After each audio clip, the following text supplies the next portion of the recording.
Hey there, Cheesemeisters, and welcome back to the Peach Pod. I am Jeff, and it's a well-known fact, Sonny Jim, that there's a secret society of the 5 wealthiest families known as the Pantaveret, who run everything in the world, including the newspapers, and they meet triannually at a secret country mansion in Colorado known as the Meadows. And joining me on the other end of the internet, my co-host. I'm Leslie, and evidently I've got a pickle up my ass. Oh, you fucked me!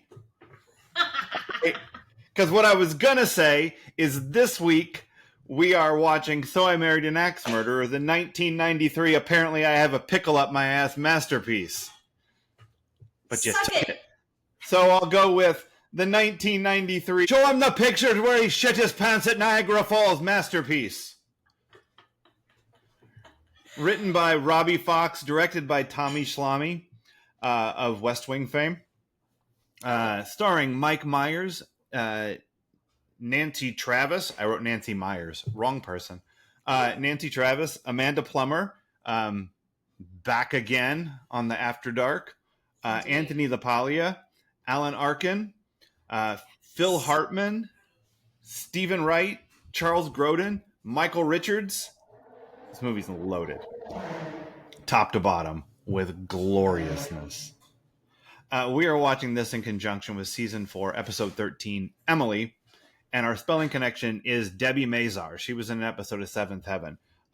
She is the or being electrocuted. Oh, okay. So she's the other woman on the double date. Yeah, the one who doesn't know how to play the Witch's Worst game. And she's like, I was electrocuted once. It was terrible. Gee, listen, that's a shame. Improv is not everyone's strong suit. No. But that is such a fun... Oh. Well, gee, that's a shame. Yeah, that's a fun date. I like it.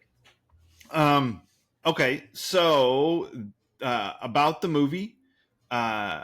Rotten Tomatoes, 55% by the critics. Incorrect. 68% on the Pop-O-Meter. Also incorrect. This movie is 99% amazing, and I love it very much. I can't wait to hear why. Oh, because you didn't love it very much? I think I'm probably closer to that 68%. Like, I watched it, and I laughed. I snorted a little. Wasn't full snort, but like mid-snort. Good.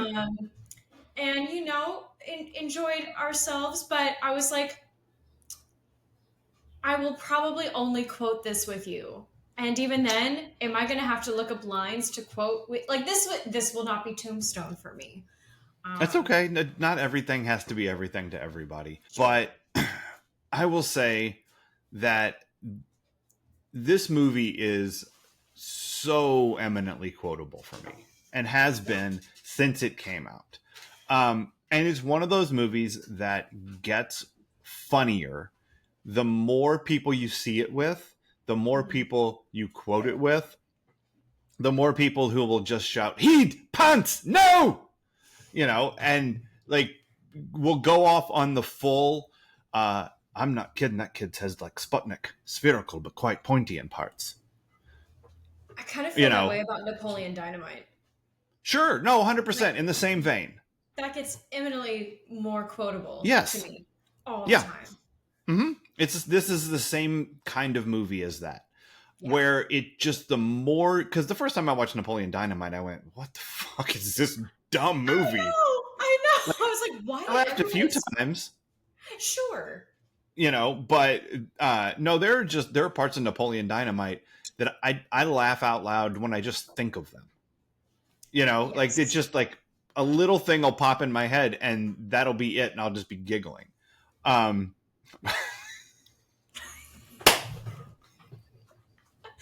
glad once again all I had to do was a dance move, and you knew. Kwando. Yeah, no, this is very much like that. The more you watch it, and I watched this in college about 600 times. Like, this was just one of those movies that my friends loved. And we watched it over and over and over again. In fact, this is we don't do Nostalgia Corner on the After Dark, but this is so she's gonna love that she's getting this whole story because I wasn't even planning on telling it, but here it is. When I was an RA at IU, my first year, my supervisor was Kelly Horn, and she's awesome, and she's still awesome. And yay! And she was amused by our stupid antics all of the time. But would frequently say things to us like, please don't tell anyone that you know me.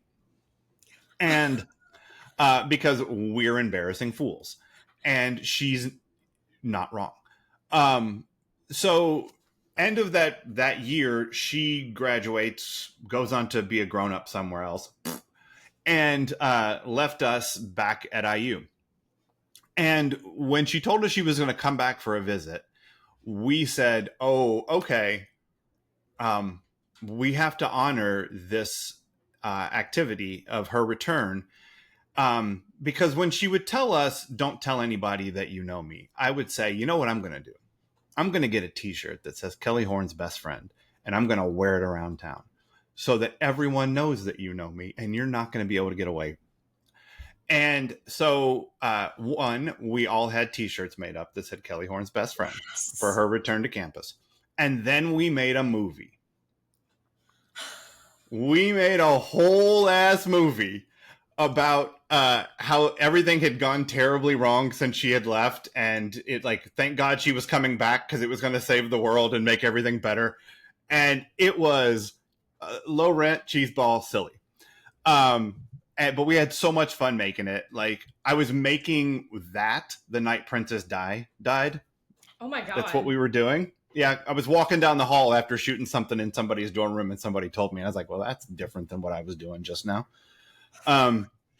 So all of that is to say, when she came back to town, she didn't know we had done this.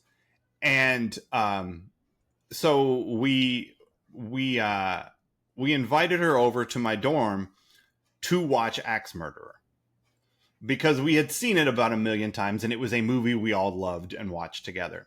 So we took the movie we made out of the Axe Murderer sleeve. I didn't own this on VHS. Bitch, please. Took it out, put it in the VCR, hit the play, and it comes on with the opening shot of Kelly Horn's best friend t-shirt. And she's like, what did you do? And then we watched So I Married an Axe Murderer because that's what we said we were going to do.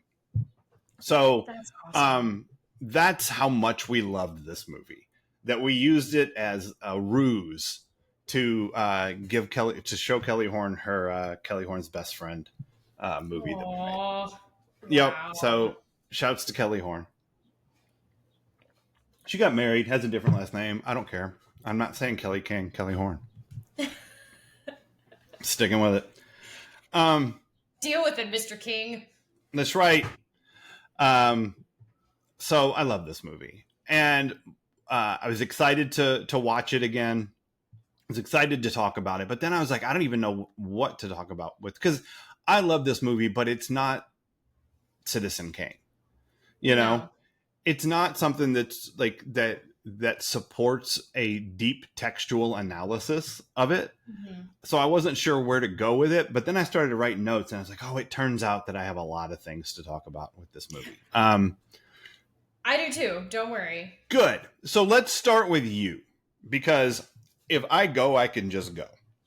That's true. So tell me, you had seen it before, you watched it this time.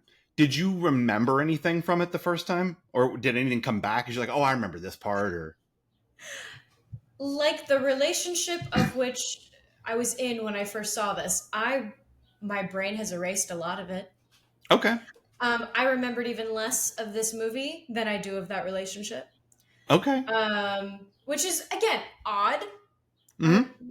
But there are things from the pandemic that I don't remember, and I'm like, well, that's just my brain protecting myself. So yeah, just that safety. Yeah. So I didn't remember anything Okay. except for maybe like the fact that I knew obviously he's going to play his dad. Oh, Mike Sure. Myers gets to do a Scottish accent. Yeah. Duh. Yep. Oh, Tyler Perry's going to don a dress and wig in this. Sure. Duh. It's one Yeah, of the things they do. Yeah. that's what they do.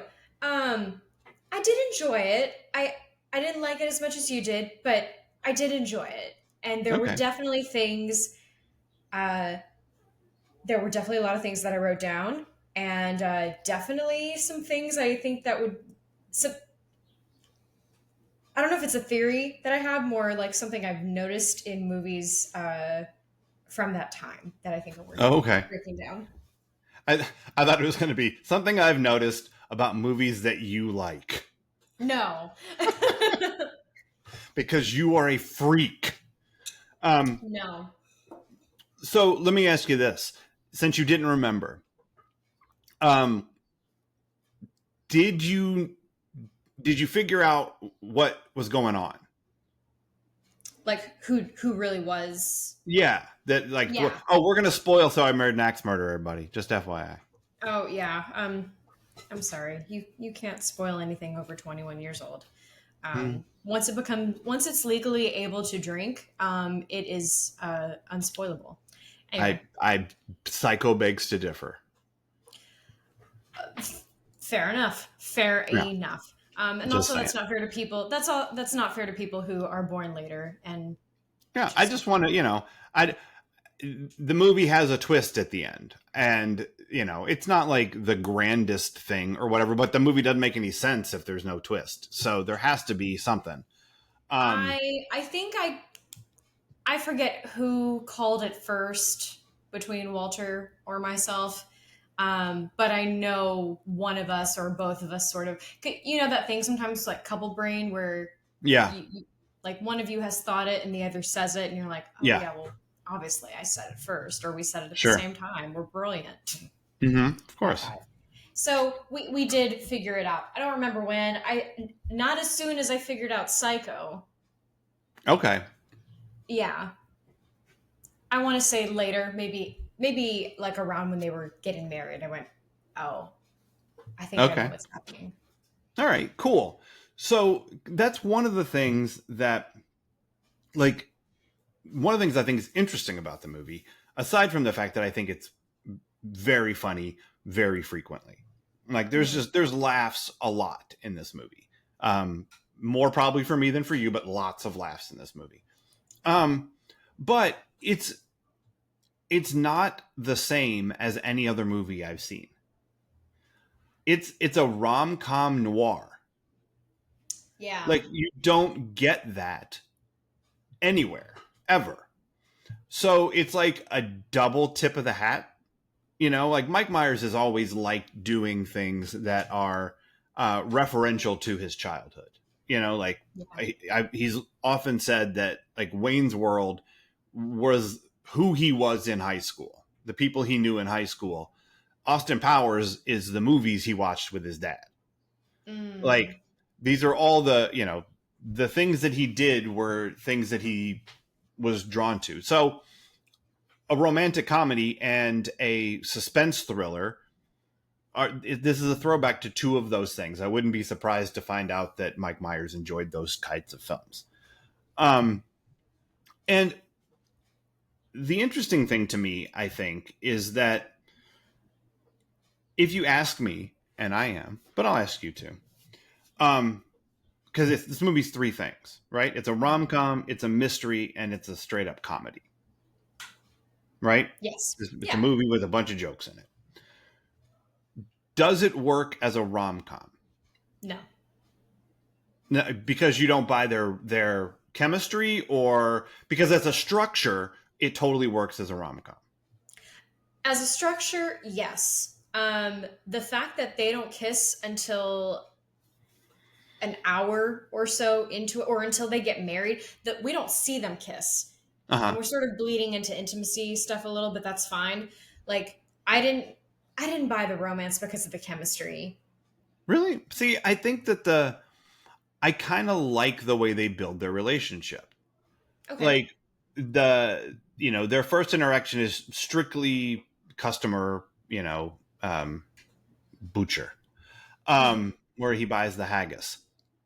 And then he goes back and he's like, "Oh, I bought the haggis." And his dad owns a butcher shop, so he helps. And they have a montage, and it's set to an awesome song, and they're doing silly gags with meat, and they're having fun together.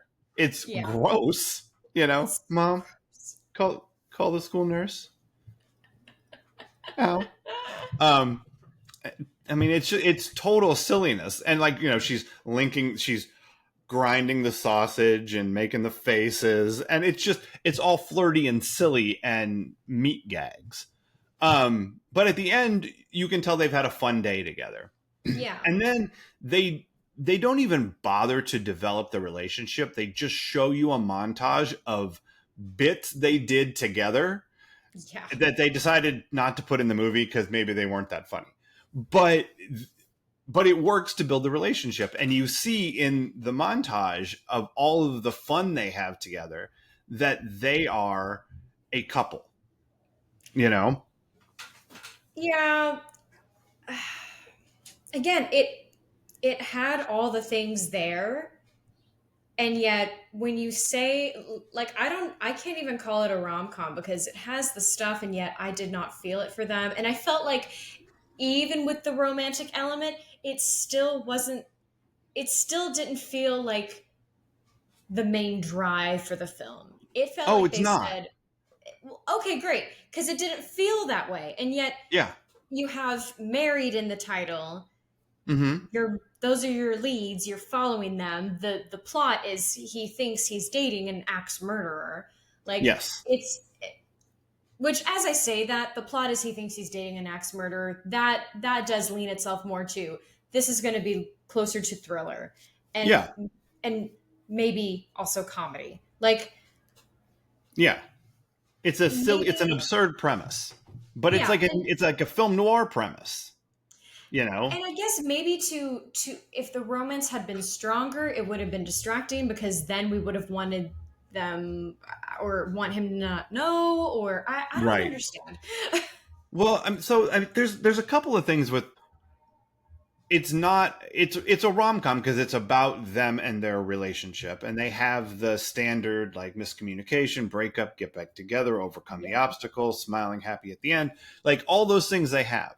And you see them, but there's this other thing going on. And this is, I think, where the movie structurally works really, really well, because they, in the opening scene with the coffee cup, which I love the tracking shot over the Campbell's cappuccino. Oh, my side. Um, where like not only do you get the subplot of Anthony LaPaglia is an undercover cop trying to look hip, like dressed like Huggy Bear from Starsky and Hutch, was just amazing. Um, and also spelling reference, not for nothing. Yeah. But then he's like, Charlie is a beat poet, and every time he goes up on stage, he does basically the same poem about a girl he just broke up with, because Charlie is afraid of commitment. And he's an artist, like he knows how to express himself and his pain, but he can't get over this character flaw he has, which is Hmm. he anytime he gets a little too serious, he finds a reason to break up with somebody. Like the one girl was in the Cosa Nostra, and the other girl smelled exactly like beef vegetable soup. Great. You weren't there. You don't know. Um, and so, like, we know this about him just from the first scene, and he meets this girl, and when things start to go well, his mom reads him a story from the paper. It has the eighth highest circulation in all the world, I'll have you know. Pregnant man gives birth. That's a fact. But there was a story about Mrs. X. And this was a woman who had been married across the country, and all of her husbands had disappeared under mysterious circumstances. And like she shows him the article, and you get like little snippets of information, like she was in Atlantic City and there was a Russian martial arts expert and a plumber named Ralph, Yeah. and like and she'd been in Miami. And as they go on the dates, not only are you getting the jokes and the, I know a lot of people say sense of humor, but I'm gonna have to go with breast size. Um, obviously. But you also get all of the information that he has heard and triggers all, like, you know what this place needs? A really large oversized poster of Atlantic City. Oh, look, you got one. You got Uh yeah, and the martial arts stuff, and she screams Ralph's name in her sleep, and like all this silly stuff that feeds into the thing we know about the character, which is he will come up with a reason to bail. Yes. And so, but he might be right. She kind of seems like she checks all the boxes about the axe murderer thing, so maybe he is marrying an axe murderer. And it's can Charlie overcome his fear of commitment, and is he actually dating an axe murderer? That's the engine of the story. It's not their relationship. Yeah. It's that right there. And when you put that in with the relationship, I think it all works really well.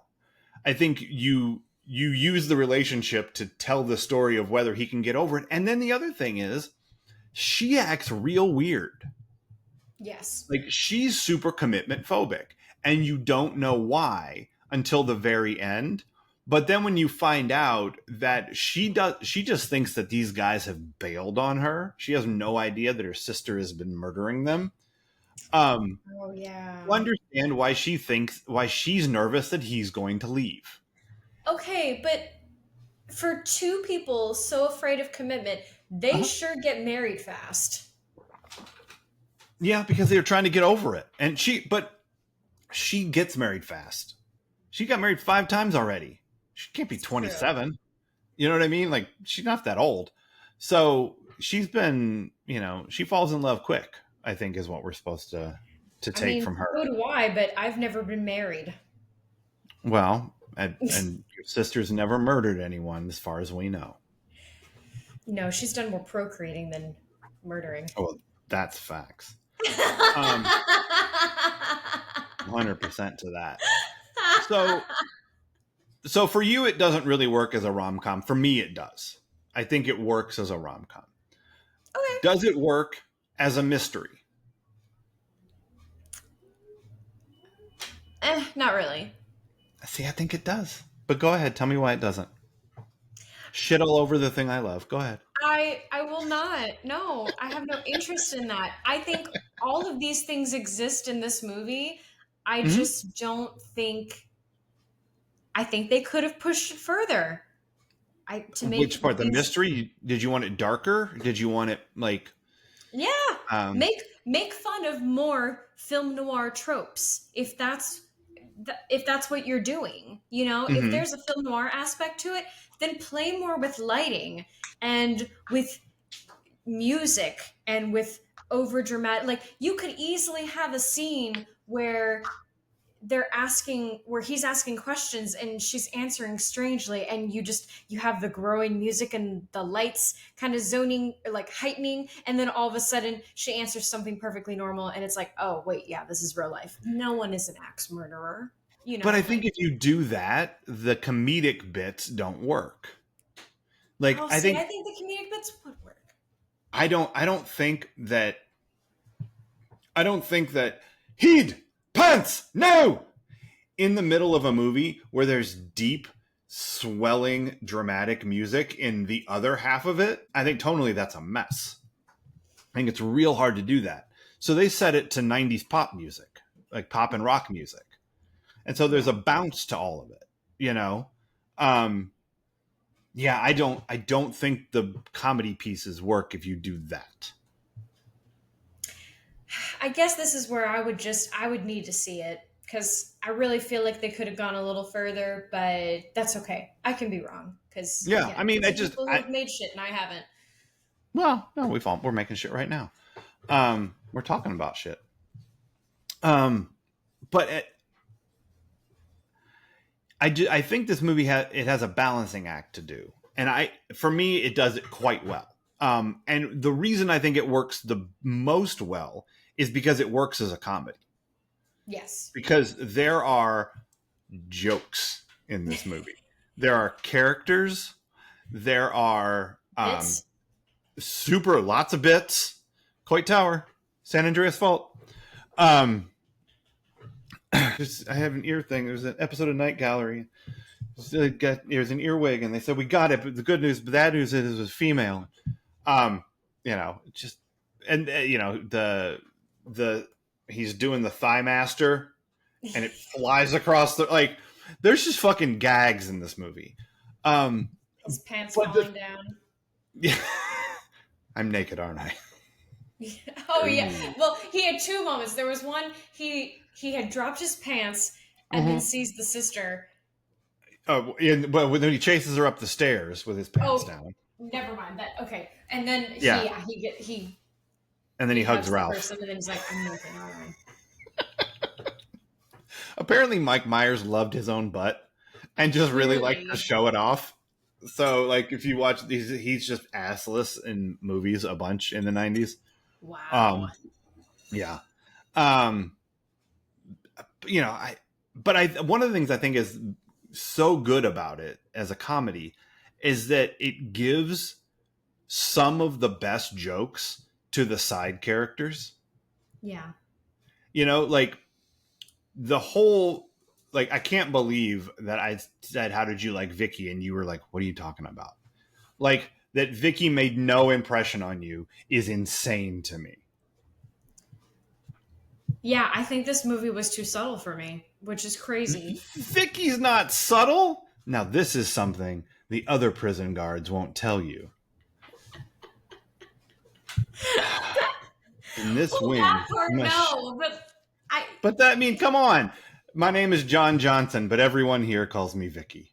And that's the last time we hear him call himself Vicky. Of course, because it's a dumb joke. But then Machine Gun Kelly took turns pissing into the bitch's ocular cavities. This way to the cafeteria. Like, that scene is stellar. And it gives like the hugest laughs to Phil Hartman. Like, what a weird character trait to play in the middle of. We're just gonna do an Alcatraz tour because it's a movie in San Francisco. We got to do something, and while we're here, we're gonna tell you the most horrific story. Yeah, but it's gonna be hilarious. I guess after Vicky retired, they did away with tour guides because we just had the good old recording device. Oh, and they didn't once mention the ocular cavities? No, I would remember that. Did they say a makeshift knife or shiv? I don't believe so. See, they're missing out. There's an effect here. That's right. And then, the scene with Michael Richards where he's making the jokes about the dead people while Charlie's overhearing him. And he's like, "Did they mention the wife?" He's like, "Okay, everybody stop what you're doing. Look at me. Look at the insensitive man." Like, gah!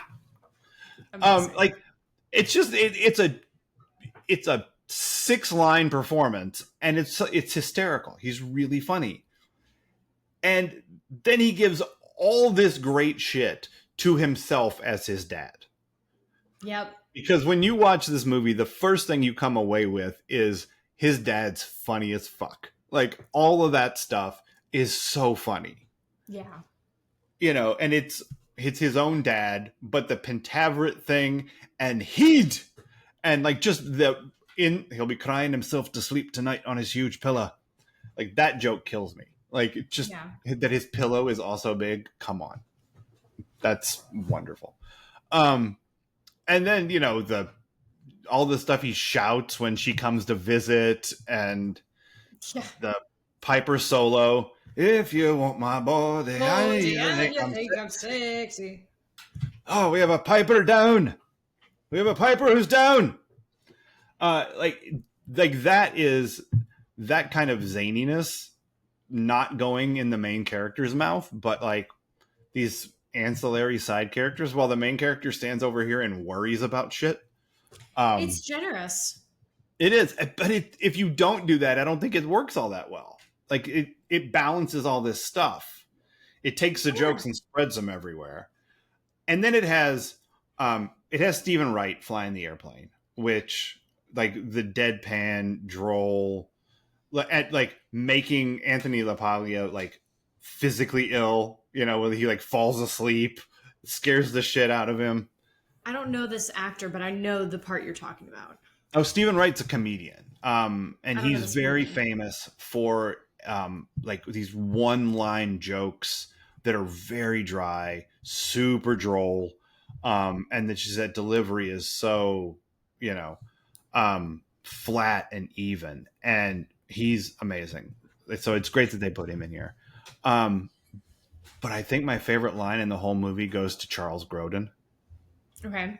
as the guy who won't let him commandeer his vehicle, Oh yeah. which is like all he wants to do. I just want to commandeer a vehicle. And he's like, no. But my favorite line in the whole movie is Tony's over there tapping the thing. And he says, will you stop that? And he said, does this bother you? And he says, no, it's one of my favorite things. And it's the driest thing you've ever heard, but the sarcasm is so hard. It kills me. It's my favorite part of the movie, I think. Fantastic. Yeah. All right, tell me some things, because I said, does this work? And you said no, and I said, I think it does. That's okay. That's okay. Yeah, I love it.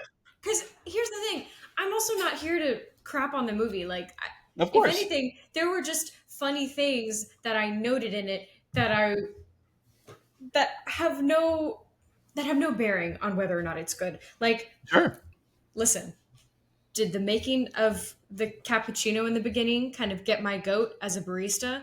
Oh, Yes. sure. I'm very upset that they didn't have to make latte art. Cheese Meisters, Oh, your girl's not good at latte art. that stinks. But Did I they? still make good drinks. Did you? Is that the same way you washed a cup? Do you think Oh that my cup is god, fuck sanitary? no. You let that shit dry. I know. I was like, they're going for an aesthetic here, and that's Yep. fine. Yep. Still don't care for it. Yeah, there were a lot of moments in this movie where I was like, ooh, very pre-pandemic times. Oh, sure. Yeah. Pre so many epidemics. Very it's funny.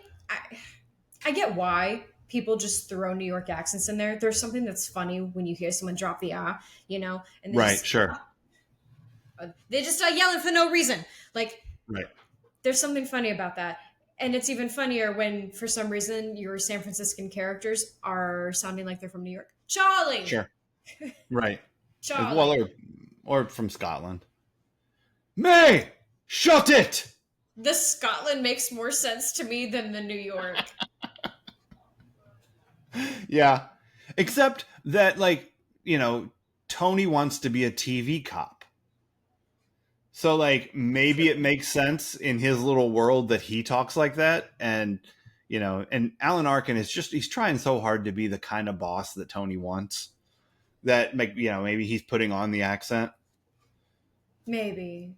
Hey, Yeah. Paisan, you screw this up, I'll kick your spaghetti bending butt back to Milan. Is it too much with the ethnic slurs? Okay, I wonder if, because as I was watching this film, I thought it was interesting, oh, finally, seeing a man afraid of a woman. Welcome to our life. And then I thought about, wait, when was this made? And I realized it was after Fatal Attraction. And I feel like there had to have been a slight increase in male paranoia films. Because you know how in the 70s we had all the government paranoia? Yep. And I feel like in the early 90s we get some female Uh-huh. paranoia, or I guess we Well, would call it male paranoia in this case, since it's the men having it. But like, right. because you know, of course, the thing I'm going to reference is in Sleepless in Seattle. Like, Of course, yes. It did you scared the see shit out Fatal of every man in Attraction? America. Yeah. Yes. I think it's deeper than that, though. I think it's deeper than Fatal Attraction because I saw I was doing a little reading up about the movie, and the this is just Wikipedia bullshit, Yep. but like the two people who like wrote the first treatment of the movie, like the whole idea, it all stemmed from a conversation they were having where they were complaining about how they think women are out to get men. Yep. And I'm like, that is a very late 80s chauvinist man position, uh, based largely in the fact that women are in the workforce. Yeah. And so I think like this movie doesn't play like that. It doesn't play like that's the genesis of it. Yeah. Thank But the God. genesis of it, yeah, thank God. It wouldn't be funny. It wouldn't work if it felt. No. But that the fact that the idea of it was, um, we're men in the 80s and boy, women are out to get us. Yep. Like it's fucking self-pitying nonsense. Um, so I This think that I movie. didn't This go movie ahead. was made by incels. I mean, you know, Hey, and won't be the first and it won't be the last. no, and I think that like I hadn't considered the fatal attraction part of it, but I think that's all of a piece. It's that same, you Definitely. know, we're scared of these women now. Um, Well, it's like I've said. I feel like because I mentioned it more when we talked about '80s movies. How I felt like some of the women bashing came from people like post women's lib sure. movement, Hmm. and in the '90s we start seeing women take up that mantle on their own of like, no, we don't need you to hate on this. That's no, that's our job. Right, How right, dare you take him from me? right. Like, Hmm. but yeah, It walks I like a definitely, duck and it talks like a duck. buddy, buddy, and our legs Yeah, crossed, I'm or just wait, saying. crossed to bear, whatever. I don't have it Yeah, memorized. It's yeah, okay, but yeah, it feels like a response to Fatal Attraction, and but more so, like you said, a response to more women in the workforce. yeah. I mean, it feels like it's all of those things. But it, you know, there's I guess there's I think I've seen it, but it's been a long time. There's a movie called Suspicion from the 40s that's like a couple gets married and one of them thinks that the other is a serial killer and that they're going to kill them. So it's like, but Mm, it's a thriller, you know. yeah, It's not a romantic comedy, you know. it's So, called Being a Woman. well, I mean, there's that. Good Um, grief. I know. Um, anything else from? I mean, not what else because we're not to what else yet. But No, even though this would have worked for that, but no, that's fine. okay, That's all I have. Yeah, that's that's all I not have. intimacy related. Correct. All right, well let's have some adventures. Okay, so as we touched on, I didn't think the main couple really had a lot of chemistry. Hmm. Um, you know, they it's interesting. They show us all of this stuff. You know, we see them getting along together. We see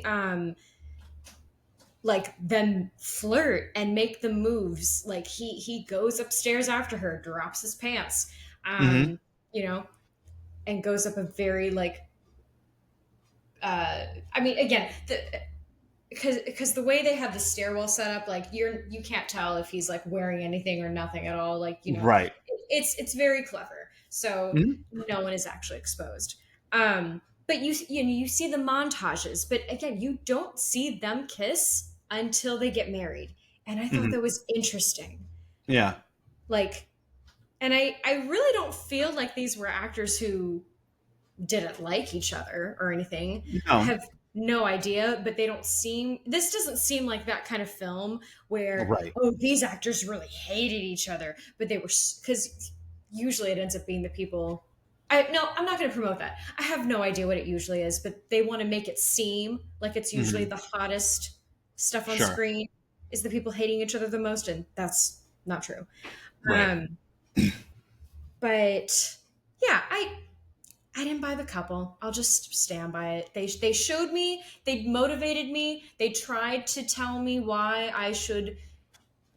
this is the love couple to follow in this, but it didn't work on me, and I'm not exactly sure why. I have a theory that it's her. Like, Okay. I'm not sure. Like, we watched her in Three Men and a Baby, and the takeaway is, "I'm your mommy, Mary." Like the really silly over the top accent she has. I mean, not Yeah. it's not Lithgow and Cliffhanger, but it's a lot. And in this, I think she's super cute. Like, Yeah. I have a super crush on Nancy Travis. Um, but it, I'm not I sure that I believe it when she's laughing at his jokes. I just don't believe either of them are really into each other. Yeah, I don't yeah, I now that we've talked a bit about their fear of commitment, it really feels like they just got together because, you know, sex is good, and right. I want to show that I want to prove that I'm not afraid of commitment anymore to myself. Yeah, And yeah. I would be very curious. I feel like the sequel to this could be really funny when they're in couples therapy together and they realize, oh, we made the wrong choice. Right. And maybe they develop some new love because they started a true crime podcast and they find a real another ex There you murderer. go. I don't know. Another I actor. just wrote a spec script. Fuck you, There you AI. go. I work That's just as right. fast. Do it. Nice job. Did you But yeah. see the on Bill Simmons' podcast, The Rewatchables? They have a casting what ifs section, Oh. and and they also have a half-assed internet research section. And this is sort of both of those things. But did you see that? And I've seen this in more than just the Wikipedia page. That that Sharon Stone wanted to do this movie, I did. and that she wanted to play both Harriet and her sister, I saw that too. and they just couldn't get their head around that aspect of it, and so they didn't go that way. Yeah. Um, I totally think that would have worked. I get why she wanted to do it because if I'm playing opposite someone who gets to do not only the lead, but also maybe the funniest part in the Right. movie, Yeah. then yeah, I want to be the romantic lead and play the crazy killer sister. Yeah. Yeah. Why not? But I mean, I understand why she would want to do it, but I think it works in the picture. Like, I think if you put her in the Harriet role, Hmm. you can, it instantly becomes sexier because that is the vibe of 1993 Sharon Stone. It's probably Hmm. the vibe of 2025 Sharon Stone. I just haven't, I haven't seen her in a minute. Um, so it gets sexier like immediately. And then you put her in a wig, give her some glasses, something to make it look like she's not the exact same person Yes. as the sister. And you haven't seen Basic Instinct, right? No. Yeah. um we'll have to do that at some point. But she plays uh like cold-blooded killer really well. She Hmm. plays unsettling really well. Amanda Plummer has a whole different energy. Like, the character's way different if it's Sharon Stone. Yeah. You are not supposed to be in the room when the letter has been written and placed on the table. She's she's insane, and I love her. Like, she's She's got such a calm, weird energy of like, and then also, but also her like having a nude shower moment, which once again, uh, very very carefully angled, so mhm. nothing is seen, and I mean, they may have not even given her any kind of covers, but I mean, again, it's angled in such a way. Mm-hmm. Yep. And I won't. Don't worry, Charlie. I won't tell Harriet that anything happened. I Yeah. But I could see Sharon Stone in both of those roles, and I mean, it changes the frequency of the movie considerably. probably. Um, but I think you can do it and make it work. You know, Yeah. I think I'd be interested if they had like the Eric Stoltz outtakes of that. Like if that had ever happened far enough to where they like shot a bunch of it, like I would like to see that. Yeah. But like I agree like that their relationship is not like, it's certainly not sexual in any way. It's all very silly. Even It when it's just, sexy. Even when they talk about sex. in a rom com, you're supposed to root for the main couple. And Uh-huh. I don't feel like I was given any reason to root for them. Not that she's a hod-hearted harbinger of haggis. No. Unfeeling. Yeah. If Unknowing. I guess they figured, like, it's the 90s. People still believe you need to get married to be complete. That's all. Yeah. Then, yeah, that works because commitment does become kind of a thing, kind of a trendy topic, Mm-hmm. in dating movies and things like that Sure. around that time. Because, I'm Yeah. instantly thinking of Chandler Bing, who can't Sure. commit. Yeah. Um, So yeah, I think I've said all I can about those two right now. Okay. My favorite intimacy, honestly, was between Tony and Mrs. Mackenzie. He's a right sexy wee bastard, isn't he? That shit was funny. It was so funny, and I'm so glad I watched it again because at first I totally read it as he was low key into it. And then I Oh, watched it and I went, oh no, he's not. He's very gently trying to push her away and pull away while also, like, I don't know if this was the actor like messing with the other actor and going like, no, I'll kiss more. Because he was taking way too long. Because yeah. normally, if someone kisses you that you don't want to kiss, you move your face away. You smack them away and be like, get the fuck off of me. He didn't want What's to be wrong with rude. you? This is Charlie's mom. You know, he just watched the soccer match with Charlie's dad. What's he supposed to do? Well, then Just being polite. Tony better be on the side of women. Yeah. But yeah, And go. there was this awesome, like, it's a small kiss to make out instantly. She She just just goes for grabs it. his face and won't let go. It's so funny. And that Charlie stands there next to them the whole time, like Kanye's telling people that George Bush doesn't like black people. Like it's Mike Myers looking equally confounded in both circumstances. Yes. And similarly later on when they're dancing and she's like grabbing his ass and he's really trying to move away. Just the physical comedy there was great. Yeah. Uh I think that's my new favorite, like, comedic intimacy moment anyway. Yeah. It still doesn't beat weird, but this is pretty great. Yeah, okay. Back to the main couple. Because Yeah. again, their intimacy was really interesting. You They have the conversation leading up. He drops his pants. And then we never see a kiss. We just see later on that evening when she's having Mhm. her sex dream, which, like, R- great job acting that out. Like, the body convulsions, the right. sound, and like the breath, like, what's happening? What, Nancy, why don't you tell us what's happening in that dream?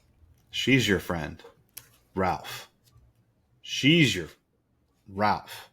Ralph can She. do, hey, Yep. I know a woman either named way, Ralph, by the way. Just FYI. male, female, gender fluid, like, this Ralph knew what they were doing, is what I'm trying to say. I feel that. Yeah. And No, I'm with you. so did Harriet. Hmm. Oh, but so when they wake up, he has this moment where he's like petting her, but he's petting over the blanket. Uh huh. And so I wonder too if maybe Mike Myers just wasn't comfortable with doing intimacy, you know? And That's also, possible. Nancy Travis is married to, I think, one of the writers. Oh, No, I don't not know. one of the writers. No, but someone involved. Hmm. So that could have been a thing too, where he was just like, I'm not doing it. And again, pure conjecture on my part. But I find Yeah. it very interesting that, again, that we don't see a kiss between them until they get married. And Hmm. when they do kiss, it's kind of over the top, but not Yeah. necessarily in a funny way. Like they go all arms. And Yeah. again, it's like they're trying to prove to each other, yes, this is right. I can commit Hmm. because I I'm trying to I'm think. Yeah. I'm trying to think now that you mention it. If he kisses Tia Carrere in Wayne's World, or if he kisses uh, Elizabeth Hurley or Heather Graham or Beyonce in any of the Austin Powers movies. it's worth looking into. Yeah, like his. I mean, I think that I think that Mike Myers likes to play sex for comedy, and so he doesn't want watching him kiss somebody isn't as funny as watching his pants fall down. You Sure. know, No, I think and he's all of doing the innuendo, is funnier to him. he's making more interesting choices to be sure. I still think it's odd that there's not a kiss sooner, but Yeah. I like creativity. I like that he went a different route. Hmm. Uh, I can like it and it's still not work entirely for me, but that's Hmm. fine. But now I'm curious, like if he's because there are definitely actors out there who won't do like either Hmm. kiss scenes or sex scenes with someone not their spouse. Does Um, does Shrek kiss Fiona before the end of the movie? Like even in a cartoon, I think he might not kiss the girl until the very end. yeah, I don't think they do. Yeah, I don't know. We might have just uncovered the secret of Mike Myers. No Says no, smooching. no smooch until marriage. He's the opposite of Brandon Walsh. He's Yeah. just smooching everybody. Um, I liked the scratching and threatening snuggles that Oh she was yes, giving him. I yeah, mean, one, my parents used to call me Garfield because I always wanted a back scratch. So, yeah. no notes. I mean, the number of times that I have tossed myself on top of Laura and said, "I'm a human blanket. I'm a human blanket." It works every time. It's great every time. It's so silly.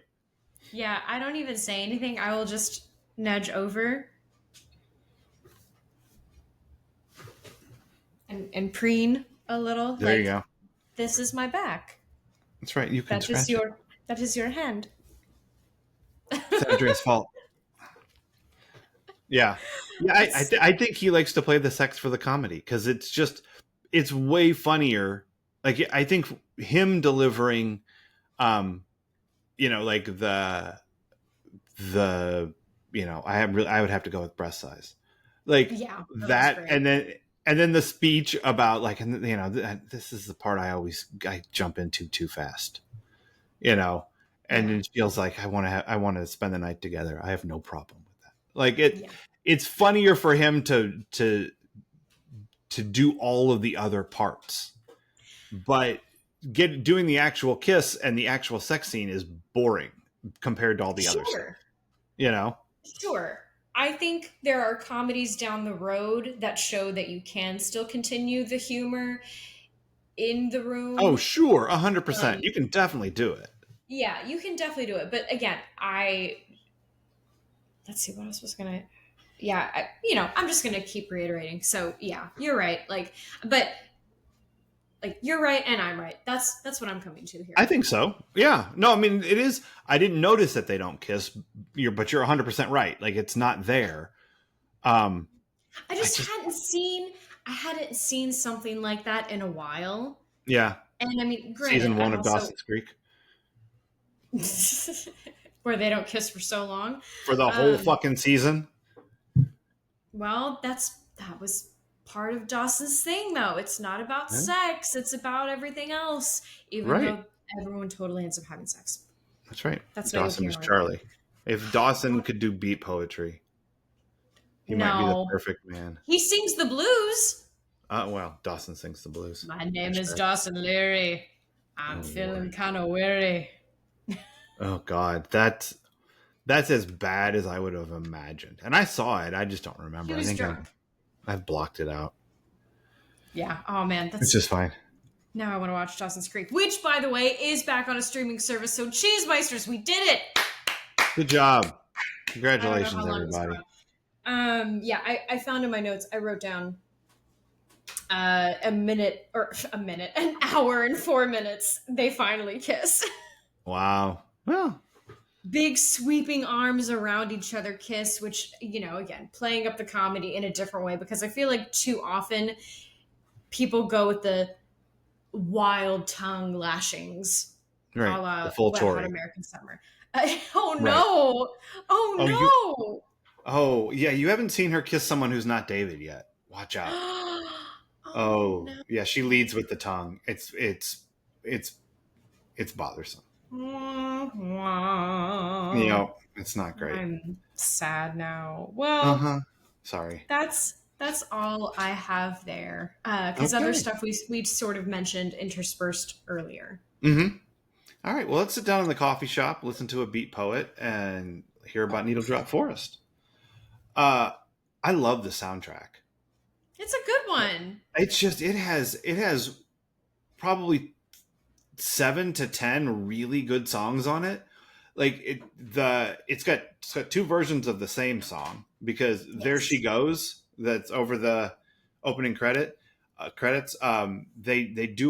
play a version by the Boo Radleys in this, and then they play another version by the Laws, and both Got of it. them are on the soundtrack.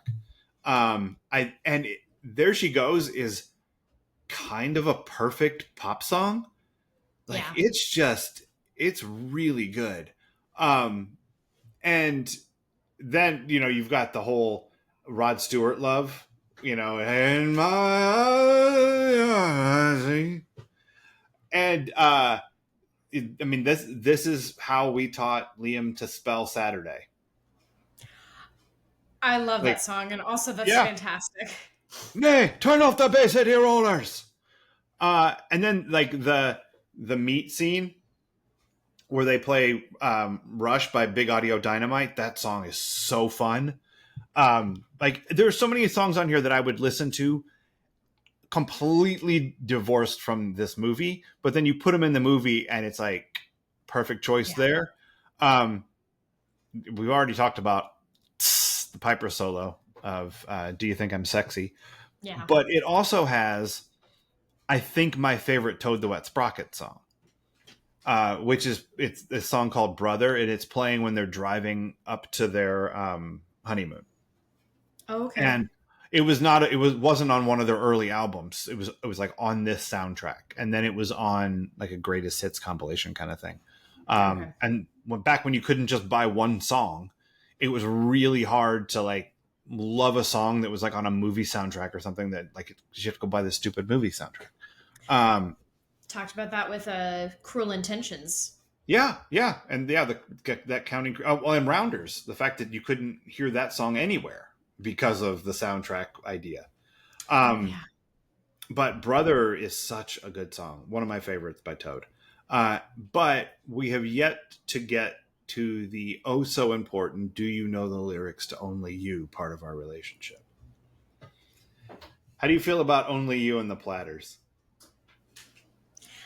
I didn't know this song. You don't know that song? That's crazy. I don't think I knew this song. Um, Well, then you're not Wait. the axe murderer, 100%. It's a Yeah. good alibi. Damn right. Yeah, that's a solid alibi. And I don't even never even Only heard that. You, never heard of her. What? What? I can't believe you never heard that song. That's nuts because that song's from like the 50s. Wait, It's, that's not the one with this. That's by Maya Rudolph's mother that goes super high, right? That's not. no, That's no, no, no, Loving no. You. That's Loving You. Okay. Yeah. Yep. Yeah. Um, which I heard that song the other day, and it is, um, it's not worth getting into, but it triggers in me the memory of John Stamos's older brother, Richard Stamos. And anyone who has watched South Park knows what I'm talking about. And I hope you remember that Richard Stamos cannot hit the high note in Only You. And that's how the bomb goes off. Oh no! It's a very silly. And then they start playing "We'll Meet Again." Yeah, exactly. Yeah. So, yeah, whenever I hear Only You, I think of John Stamos' older brother, Richard Stamos. It's the way my mind is broken. But yeah, this soundtrack is super fun. It's real 1993. Yeah. You know? So I suggest everyone goes and listens to all of it right now. It even has Two Princes by I thought of you. It was like, it has your Twitter friend. Yep, it has my Twitter buddy. I'm not on Twitter anymore, but Chris Barron likes to post pictures of cats. Seems like a real nice dude.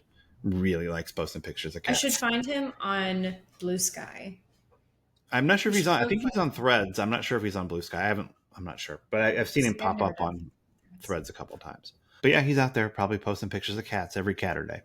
Oh, so, I was gonna say the butcher scene. The only thing that would have made it better for me is if they'd had a bodega cat in there, because they clearly don't care about cleanliness. So just have a cat. That's right. Oh well, they sell Hagel. Batting the eye around. That's right. That'd be amazing. Not gross at all. No, very gross. All right. What else time?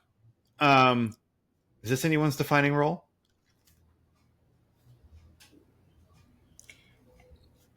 It's not for me, but it could totally be Nancy Travis's defining role. Yeah, that's the funny thing. For me, I know these people from other things. Sure. I mean, most of them you would have to. It might be Anthony LaPaglia's defining role for me.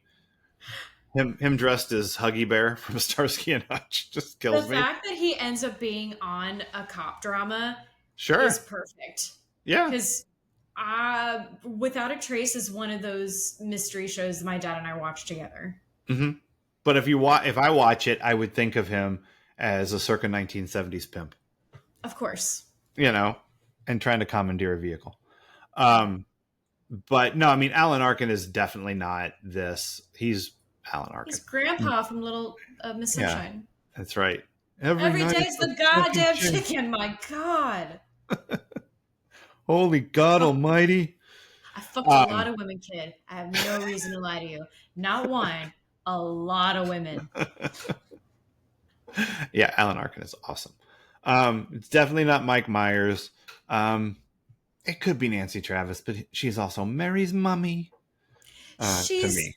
I told you she's in Sisterhood of the Traveling Pants, so that's where I know her from. No. Same thing. It's sad. She's like a completely unlikable person in Sisterhood, but it's fine. Oh, well, sure she has range. Yeah, she's got range. Not as much range as Charlie and Charlie's dad,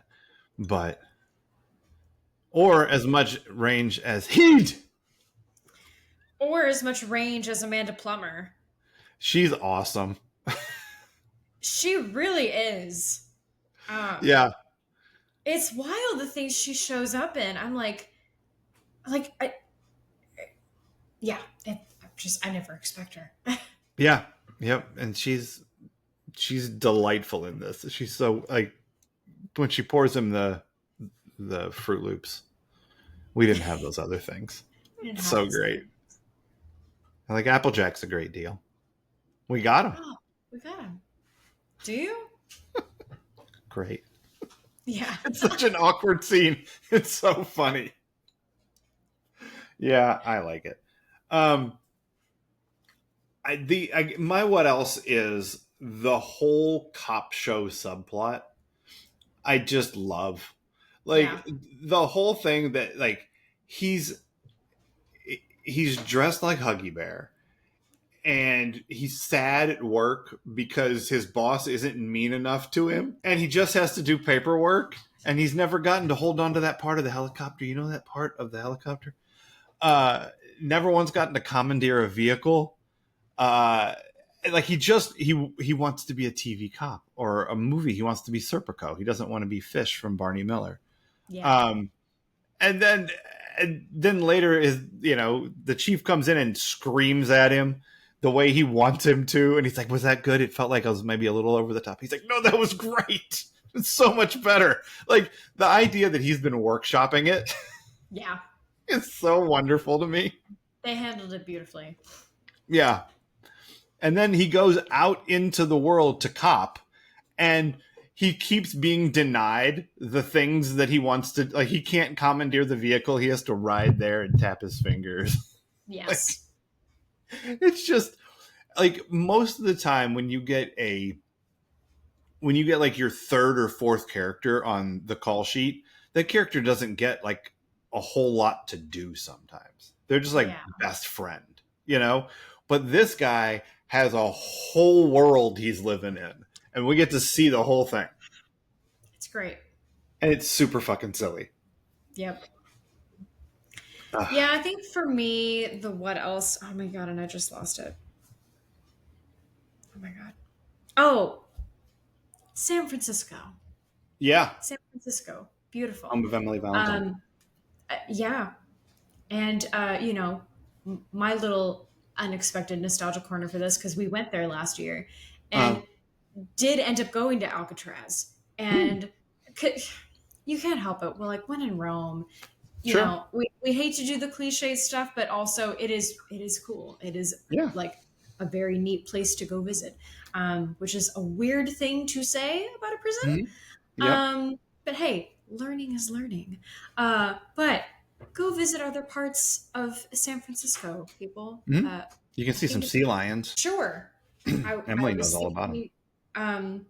Height Ashbury area. Sure.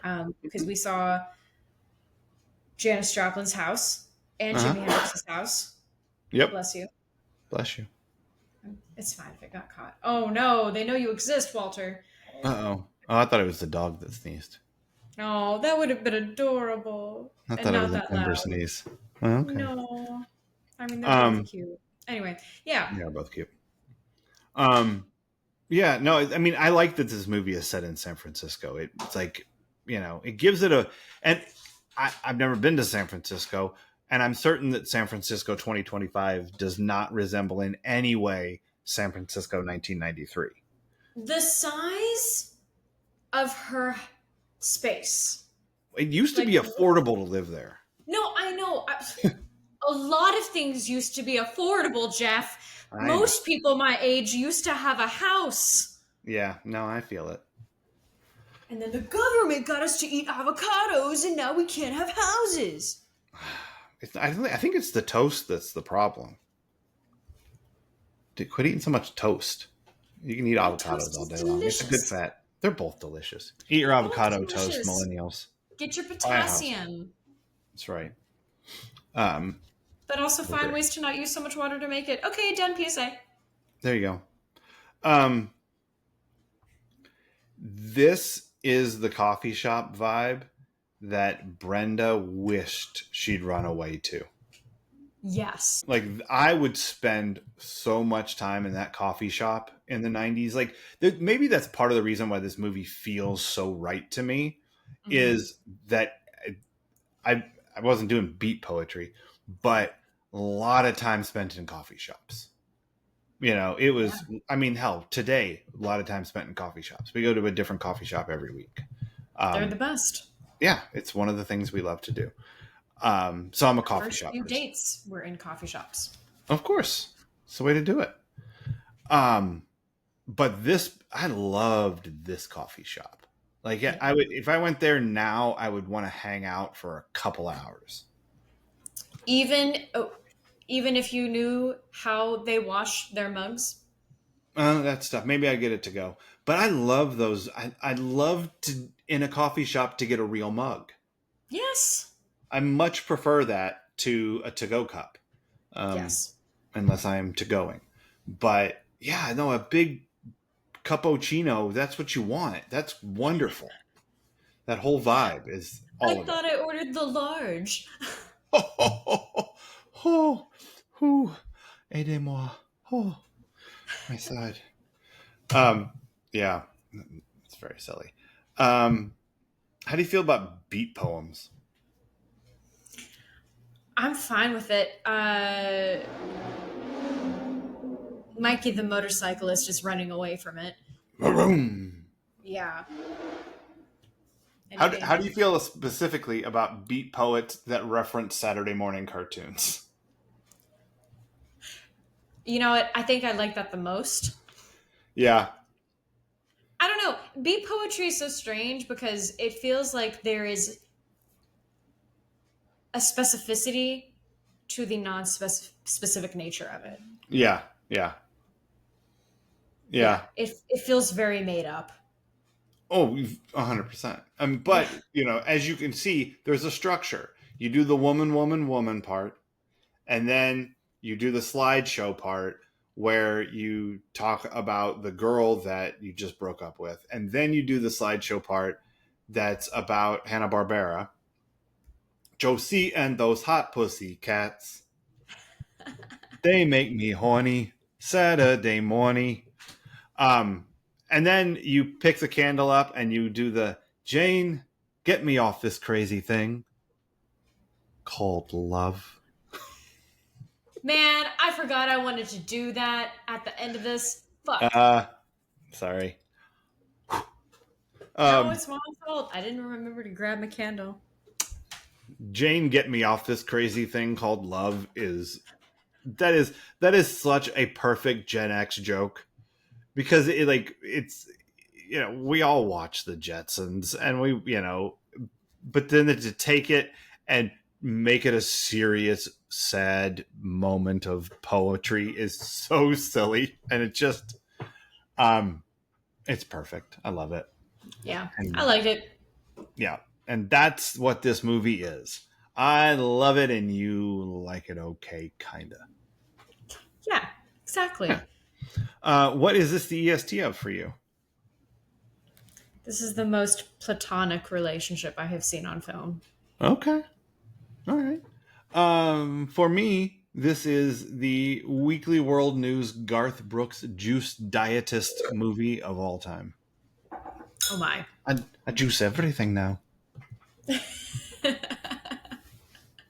It has the eighth highest circulation in the whole world. I'll have you know. And I think we did it. I think that once again we have proven my theory that everything comes back to Aaron Spelling. Yes. Even so, I married an ex murderer. Yeah, it does. Oh, I love it. Oh, I hated the colonel with his wee beady eyes and that smug look on his face. Oh, you're gonna buy my chicken. Oh. Oh my god. He's right about Colonel Sanders. He does put an addictive chemical in his chicken that makes you crave it fortnightly. Yeah. It's good chicken. All right, Cheesemeisters. Next week, join us on Wednesday when we watch season 3, episode 14, Windstruck. And come on back next Friday for our Charles Grodin double feature. Couldn't be more excited. We're gonna watch The Great Muppet Caper. Um, Woohoo! yeah, which you also have not seen, right? Correct. Yeah. So, Cheesemeisters, if you haven't listened to our episode on the Muppet movie, if you like nice things, if you like to feel that your heart has grown 3 sizes that day, go listen to that episode because we love the Muppet movie. And Leslie had Oh, never seen it before, and we got to share her first Muppet movie experience together. And it was heartening and wonderful. And please go listen to it yeah. and tell all your friends because it's a good one. Um, the Great Muppet Caper is not the Muppet movie. It is. Okay. It's not as uplifting a tale. Um, it is, for my money, one of the funniest movies ever made. Oh boy, I can't wait. And because it is so weird. Like the jokes and the premise and it is weird. One weird turn after another. Um, it doesn't have nearly as many cameos. It doesn't have like nearly as many songs, Aw. but it is joke loaded and meta and layered and super fucking weird. And it has the greatest movie cameo of all time when Peter Falk shows up on a park bench. Oh my. Fucking amazing. And Charles Grodin as the scene chewingest villain of all time. Oh my. Just so great. It is so wonderful. So go back and listen to the Muppet movie and then come and hear how Leslie didn't love this as much as I did, but still thought it was No, I funny. bet I will love it more than I love So I Married an Axe I Murderer. think you will too. I think you will too. It's just deeply weird. I don't want to know what has to happen to me to not like a Muppet movie. I Yeah, don't want to true. know. Yep. This one is funny as fuck. And that's all I got to say about it. And so I can't wait. We're going to watch The Great Muppet Caper next week. Yay! Yep. So until then, Cheese Meisters. Cheers. Cheers.